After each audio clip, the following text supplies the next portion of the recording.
Άκου φίλε, άσε τα πάντα στην άκρη για λίγα λεπτά.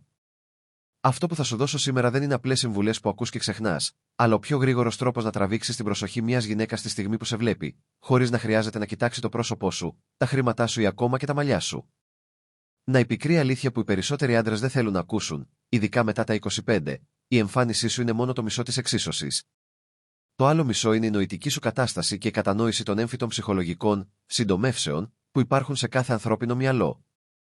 Φαντάσου να μάθεις έστω λίγες από αυτές.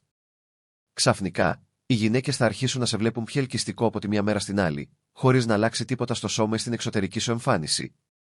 Θα μπαίνεις σε έναν χώρο και θα παρατηρείς τα βλέμματα να στρέφονται προς το μέρος σου, αντί να περνάς απαρατήρητος, σαν να μην υπάρχεις. Αυτός ο κρυφός φόβος του ξεχασμένου άντρα στη γωνία, του μεγάλου, του πολύ συνηθισμένου, θα εξαφανιστεί. Σήμερα θα μάθεις τους λεπτούς ψυχολογικούς πυροδότες που ανάβουν τη σπίθα της άμεσης έλξης, σαν ηλεκτρικός διακόπτης που ενεργοποιείται τη στιγμή που γίνεται αντιληπτός. Σκέψου το εξής: έχεις δει ποτέ έναν άντρα μέτριας εμφάνισης να μιλά με μια εντυπωσιακή γυναίκα, να τη βλέπεις να γελά, να παίζει με τα μαλλιά της και να γέρνει προς το μέρος του, ενώ εσύ στέκεσαι εκεί με καλύτερα ρούχα και καλύτερη δουλειά και αναρωτιέσαι τι έχει αυτός που δεν έχεις εσύ, ή τη στιγμή που βρίσκεις επιτέλους το θάρρος να της μιλήσεις και, μόλις ανοίγεις το στόμα σου, η σπίθα σβήνει επειδή φαίνεσαι νευρικός ή προσπαθείς υπερβολικά, κι αν σου έλεγα ότι μία μόνο μικρή αλλαγή αρκεί για να τελειώσει αυτή η αμηχανία και να νιώσει έλξη πριν κάμπεις λέξη. Ας ξεκινήσουμε με το πρώτο σημείο, γνωστό ως φαινόμενο της άλωσης, halo effect. Είναι εξαιρετικά ισχυρό και βασίζεται στην τεμπελιά του ανθρώπινου μυαλού.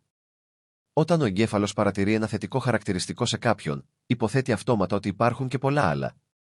Μπορείς να το εκμεταλλευτείς πολύ απλά. Στάσου με δυναμική στάση, ανοιχτό στήθος, χαλαρούς ώμους και ελαφρώς σηκωμένο πηγούνι. Μόνο με αυτή τη στάση, ο εγκέφαλός της θα σε κατατάξει αμέσως ως πιο ψηλό, πιο ελκυστικό, υψηλότερου στάτους και πιο διασκεδαστικό, χωρίς καμία πραγματική αλλαγή. Αρκεί να σταθείς σαν βασιλιάς για 5 δευτερόλεπτα.